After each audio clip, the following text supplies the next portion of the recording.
I don't know if somebody was trying to do some Facebook Live or Periscope or video selfie going down the track, and all of a sudden they hit a bump or something and their phone fell out the driver net. I don't know.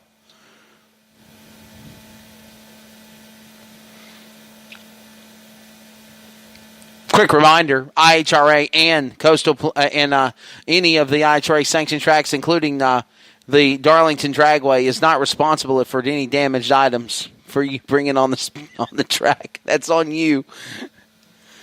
More or less, I bet you that phone is cracked. We'll get a verdict on that. You know, in my 23 years of announcing, Josh, that's the first time I've ever heard of a cell phone being on a racetrack. I mean, I've heard about wrenches, I've heard about pipes, I've heard about pieces of cars. A cell phone? If they let Brad continue to carry his cell phone around the race car while he was tweeting, yes. he probably would have eventually lost it. That's true. That's true. The tweet heard round the world, as everybody remembers. I believe it was the 2012 Daytona 500. Juan Pablo Montoya, no longer running NASCAR, crashed into the jet dryer during the primetime Monday edition of the Daytona 500. Like 25, 30 laps to go in the Great American Race in the 500 on a Monday night after it got rained out on Sunday. And Brad Keselowski did the tweet heard round the world. He literally did a tweet from the cockpit of his race car of Juan Pablo having the jet dryer truck caught fire and his car in a flame as well. And in the process, he went in like 20 minutes from like 20,000 followers on Twitter to almost 500,000 followers on Twitter. And of course, that quick. Of course, NASCAR has since banned that. But could you imagine if that was still legal? That sparked the revolution of Twitter on NASCAR, I believe. But just imagine, say if they could still do that. Say, just imagine, somebody calling one of the NASCAR officials calling David Tower. 4 cars reporting a cell phone in turn 2. And then he says, contact the crew chief of the 2. Does he have a cell phone? No, he doesn't. Right, Put it out. Turn 2. Trey Strange is up next. We're about to kick off Top Eliminator. Next round of eliminations. We'll stay on the air with you until we close out the night. Mm-hmm. Remember, the Race of Champions has been postponed till sometime tomorrow. There will be a revised schedule for the remainder of the weekend for Saturday and Sunday, posted by IHRA sometime tonight, this morning. It is almost morning. It is literally almost midnight. Trees coming down for Haynes. Strange in the left lane. Greer Dragway represented left. South Carolina Motorplex in the right. Top end, left lane. Give it to Strange. 462.6 on the 462. 20,000 package as Haynes had the double 6 light. Just couldn't quite run the number. As Joel Hubbard got out a 648 for Team Darlington. And Curtis Stockman at a Union out 618. That he modified back to the lanes, please. Modified ET back to the lanes. Modified. Bring it back to the lanes, please. Next pair set to roll. 200s, give it to Hubbard. That's right, Curtis Stockman. Next pairing rolling, left lane, it's Hubbard. He'll get it done, 647 on a deuce. On a 104.65 miles an hour left lane on a 648 dial-in. Representing Darlington proudly, Joel Hubbard out of Lancaster. Double breakout win there for Hubbard. That's right, close to the dial-in wins, both broke out. And the right lane was Curtis Stockman out of Prosperity, South Carolina in the Chevy Vega. He goes 616 with a nickel on a 618 dial-in at 110. There we go. 7 flat of the dial for Tatum Manley and Craig Hipp got out 539. I think it's safe to say we're trimming the fat. Oh, yeah. Trimming it down to here, trimming it down to who's it going to be. We might be calling for round robin at any time. Close.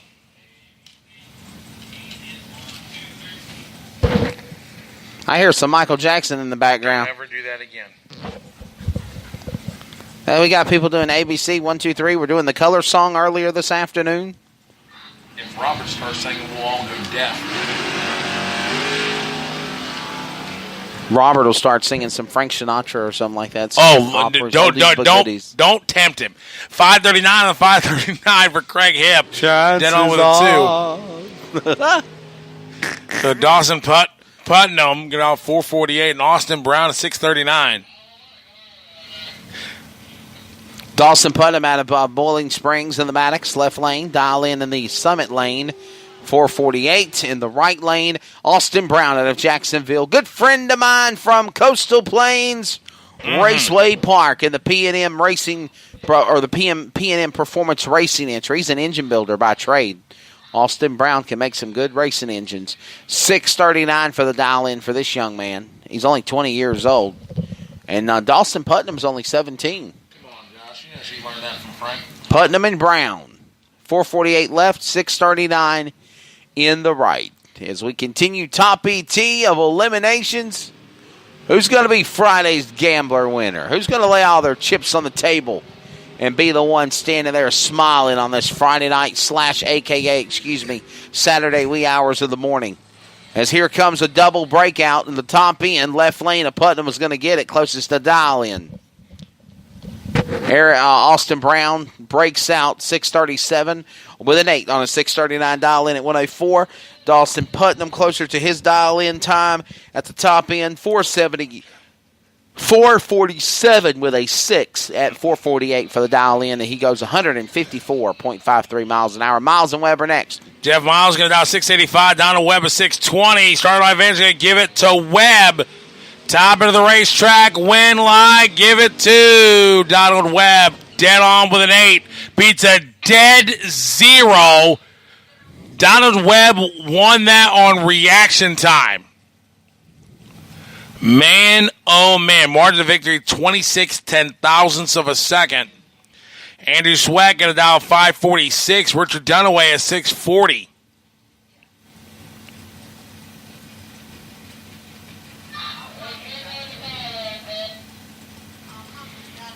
Andrew Sweat and Richard Dunaway coming up here.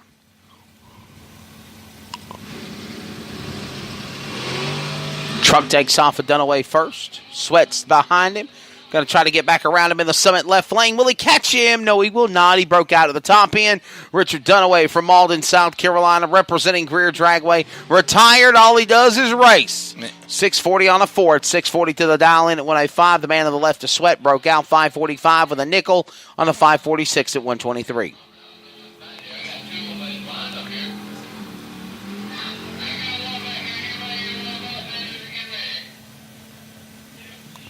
$47 there for CJ Tapp. Honey Ramsey, 753.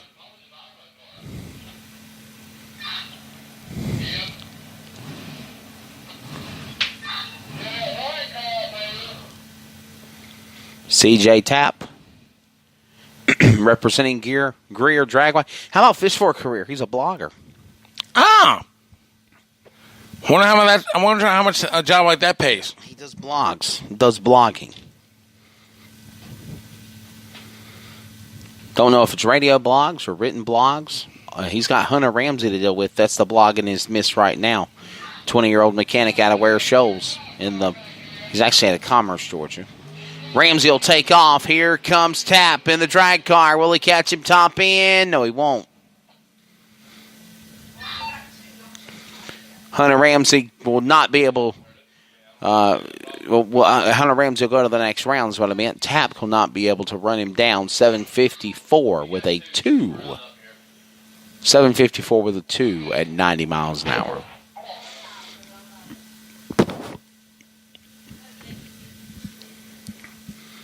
Well, for those that are in the chat box, why don't you comment? Let us know where you're tuning in from. You know, Fabian, we checked the numbers after we went off the air earlier this afternoon for the special mother, father, son, parents punishment that we saw on the video cast earlier. Yeah. And just awesome competition by all the classes competing. But when it was all said and done, we had a record number of almost 10,000 hits. Wow, and I'm just impressed by that. You know, for Friday afternoon, midday, And again, he kind of spilled the beans. Fabian did. It's not a professional camera crew. It ain't like, Motor Mania or Speed Video when they come in with PDRA like last week. I mean, now there's equipment that I could actually get a wireless receiver and hit a button, and I could be able to set up cameras on the walls and at the water boxes and the staging lanes and maybe halfway top end if I could have a good internet strength to do that. But I'm just using my good old-fashioned Samsung S9 from Verizon. That's all I'm using. Nothing else. We had a little faulty equipment error for a moment there the first go-around because something broke. Yeah. Yeah. It said, bling! So we had to get that fixed, and once we did, we got back up and rolling again. But for the people who don't realize that are asking the questions of can we move the camera closer to see the left lane car? The problem that lies is because we're in kind of a different angle in the tower side. The tower is more the track is on our left of the tower, and it's kind of an angle. So Fabian has stepped away. We are 4 minutes to midnight, and Dylan Goodnight, ironically, is up in the box. Dylan Goodnight out of Landis, North Carolina. He represents Farmington, 12 years old, in the Goodnight Lawn Care entry. He has got Shelby White out of Cordsville, South Carolina to deal with. Junior Dragsters, they're ready to roll. Junior Dragsters coming down to this group, coming to a close.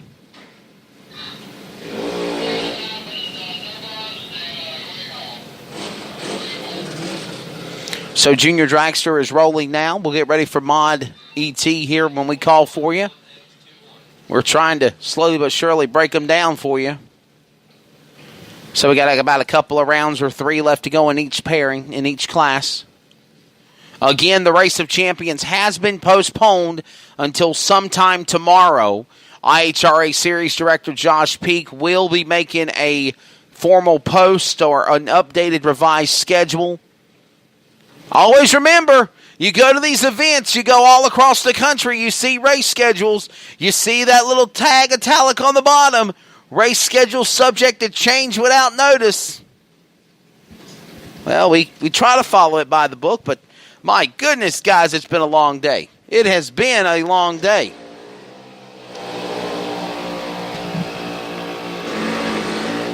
In a red light by Dylan Goodnight. He'll go red in the left lane. Shelby White will get the wind bulb. Shelby White will go 797 with a 5 at 81 miles an hour for the driver out of Cordsville, South Carolina. 15-year-old young man in the due services boss from Cordsville, Shelby White. Dylan Goodnight jumps the tree and fouls. 847 with an 8 red at 59.45 miles per hour. And in addition to that, dial-in was 790. Next pair set to roll. Slade Nicer. Actually, it's Slade Kinser. My eyes are getting to me. Been awake too long.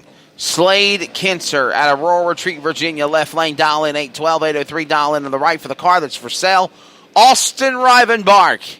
And Rivenbark will go on the trailer for Coastal Plains, Elk Creek Dragways.